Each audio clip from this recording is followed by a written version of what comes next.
Shalom, selamat pagi keluarga IBC. Sebelum memulai kesibukan kita di hari ini, kita akan merenungkan satu bagian firman Tuhan mengenai hikmat dan pengetahuan yang terambil dari kitab Amsal pasal 1 ayat 1-7. Nah, kita bacanya tidak berurut, saya akan membacakan mulai dari ayat 7 terlebih dahulu. Demikian firman Tuhan. Takut akan Tuhan adalah permulaan pengetahuan, tetapi orang bodoh menghina hikmat dan didikan. Nah, kita fokus ke kalimat yang pertama, takut akan Tuhan adalah permulaan pengetahuan. Saudara, bagian ini biasanya sering diberikan sebagai nasihat kepada anak-anak, kepada remaja yang biasanya sedang menempuh bangku pendidikan. Atau ada juga sebagian yang menggunakan ayat ini untuk menasihati orang-orang muda. Tetapi kalau kita lihat nggak sadar, biasanya semakin tinggi usia kita, lama-lama kita jarang ingat dengan ayat ini. Khususnya untuk mengaplikasikannya dalam kehidupan kita. Kita mungkin ingat untuk menasihati orang-orang yang lebih muda dari kita, anak-anak kita mungkin. Tetapi untuk diri kita sendiri kadang kita lupa. Nah, kalau kita lihat ayat ini sekilas memang berbicara soal pengetahuan, soal pendidikan gitu. Sehingga kita menasihati mereka supaya mereka menjadi takut akan Tuhan dan kemudian memiliki pengetahuan. Tapi kalau kita renungkan sebenarnya tidak demikian, saudara. Kalau kita lihat di sini sebenarnya ada kaitannya antara pengetahuan dan hikmat. Jadi Salomo sebenarnya tidak hanya menyinggung soal pengetahuan seperti di sekolah saja, tetapi juga hikmat. Nah, makanya ia membandingkan antara orang yang takut akan Allah dengan orang yang bodoh yang menghina hikmat dan didikan. Sampai di sini hikmat dan pengetahuan juga tentunya tidak hanya dibutuhkan oleh orang-orang yang muda saja. Orang tua, ayah, ibu, sampai berapapun usianya itu jelas membutuhkan hikmat. Contohnya sebagai ayah, butuh hikmat untuk memimpin keluarganya, butuh hikmat untuk mengambil keputusan buat keluarganya ketika ia bekerja, bahkan ketika keluarganya sedang berada dalam masalah, ia butuh hikmat supaya ia bisa mendapat jalan keluarnya.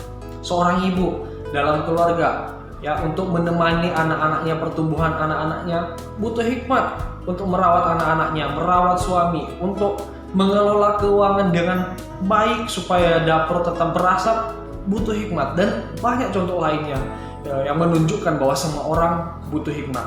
Nah, di sini saya melihat bahwa ada dua jalan yang dapat ditempuh oleh manusia, khususnya untuk memiliki pengetahuan.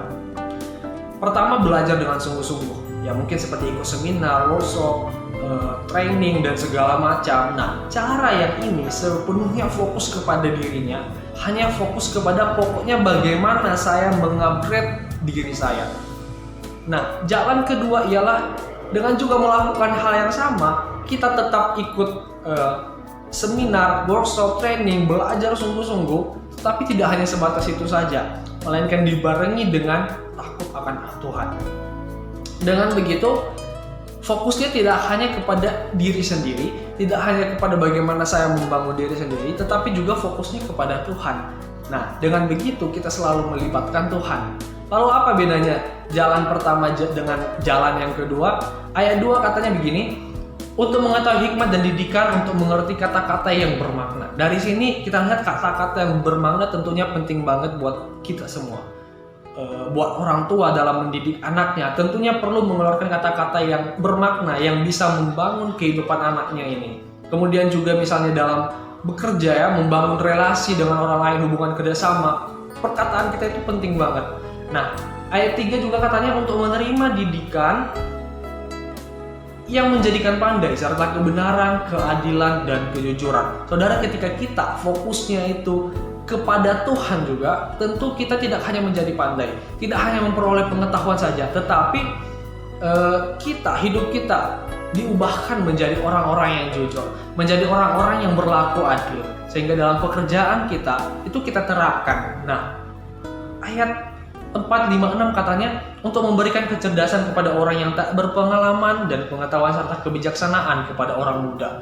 Baiklah orang bijak mendengar dan menambah ilmu, dan baiklah orang yang berpengertian memperoleh bahan pertimbangan.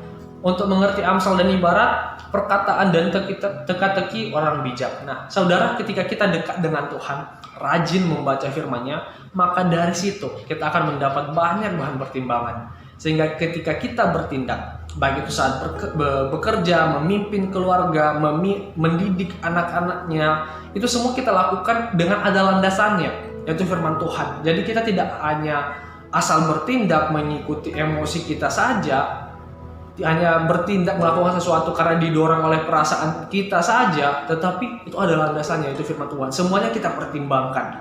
Nah, dan tentu saja segala sesuatu yang dilakukan, jikalau itu sudah dipertimbangkan terlebih dahulu dengan baik, dirancang sedemikian rupa, tentu saja hasilnya akan menjadi lebih baik lagi. Nah, saudara, itulah menjadi perenungan kita di pagi hari ini.